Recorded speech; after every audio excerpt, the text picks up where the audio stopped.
Magandang umaga po. Muli ang inyong lingkod, si Chef Roy. Kumusta po kayo lahat? Pagpalain po tayo ng Diyos. Shout out po sa lahat ng makakapanood ng video kong ito. Minsan po mayroon akong pinapost po na pagka tumabi ang napanood ko lang po ito sa YouTube.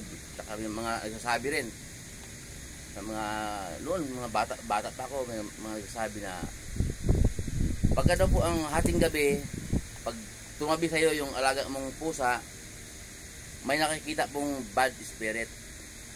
Pinoprotektahan ka, kaya tumabi sa'yo. Yun daw pong asong umalulong, bata pa ako noon, alam ko na yun.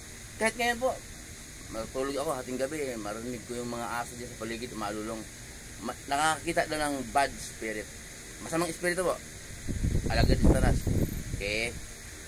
Yung pong alagad ni Satanas, totoo po yun. Kung ang Diyos po ay may mga anghel, si Satanas po ay may mga alagad din. Mababasa po natin kasi sa aklat ni Job na sabi ng Diyos na, Satanas, saan ka ba galing? Sumagot po si Satanas, nagpabalik-balik ako sa lahat ng sulok ng daigdig. So, si Satanas pala po, pabalik-balik sa lahat ng sulok ng daigdig. Ay, makapangyarihan yun. Pag sinabi niya nasa Amerika siya ngayon, segundo lang, mapunta siya ng Cebu o Davao. Makapangyarihan po yun. Marami pong alagad siya. Kaya, totoo po yun na may bad spirit. Yung ibang sumasanib po. Nakalagay sa Bible yun. Sumasanib. Mga aswang, magkukulam. Nakalagay rin sa Bible po yun. Mga alagad po ni Satanas yun. Okay?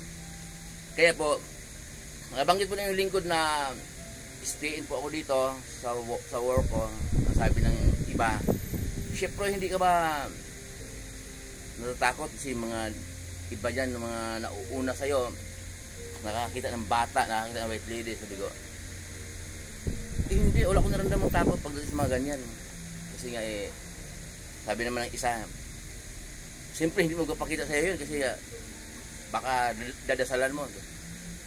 Siguro, dadasalan ko, pero hindi po aabot sa ganun kasi nga hindi mo kapakita sa akin yun. Kasi nga may material din naman akong tapang, may spiritual tapang. Ang material tapang po, halimbawa makakita ko ng white lady nakalutang sa palaisdaan o kapre man o duwende, gagamitin ko material kong tapang, habulin ko siya gamit ng pamalo. Mayroon din naman akong tapang na spiritual kasi may takot ako sa Diyos, nanalig sa Diyos. Kaya hindi po sila pagpapakita sa akin, yun ang 100% na mangyayari.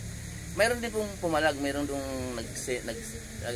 pumunta na lahat na pong tao may anghel de la guardia. Ganun po. Yun ang comment po. Lahat ng tao may anghel de la guardia. Pero paliwanag po yung lingkod na hindi po totoo. Lahat ng tao may anghel de la guardia. Yun lang pong may takot sa Diyos ang may anghel de la guardia. Anghel ng Diyos ang magbabantay sa iyo kung may takot ka sa Diyos. May basahin po yung lingkod. Pakinggan po ninyo sa Awit 34:7 sa Old Testament po. Pakinggan po ninyo. Awit 34:7. Anghel ang siyang bantay sa may takot sa Diyos. Sa mga panganib sila'y kinokop-kop. Ayan po. Anghel ang siyang nagbabantay sa mga may takot sa Diyos. Yun na po, may takot sa Diyos. Halimbawa, may takot po tayo sa Diyos. Ang tao po kasi talaga makasalanan. Gagawa ka ng kasalanan.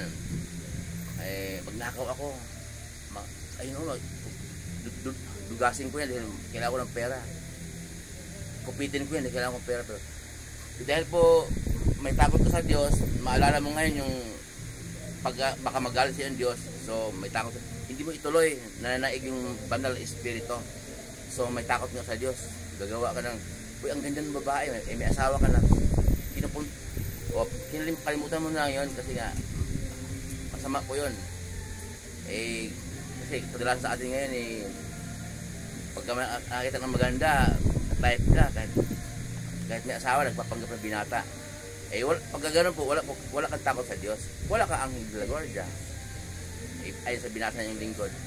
Kailangan malaman ng Diyos na may takot tayo sa Kanya. At saka nauna pong sinabi ng lingkod na bago matulog, magpasalamat sa Diyos. Kahit na wala kang pera, pasalamat sa Diyos. Hapong galawan, malakas ka sa trabaho. Pagkagising po, pasalamat din. Nagising tayo maayos, hindi binangungot. Iba na binangungot, patay na. Iba naman nakumatos. May na-atake, binangungot. Kaya magkaroon ng relasyon po sa Diyos at may takot sa Diyos, magkaroon po ng Angel de la Guardia. Pagkatapos po noon, wala nung dadalaw sa iyo na bad spirit.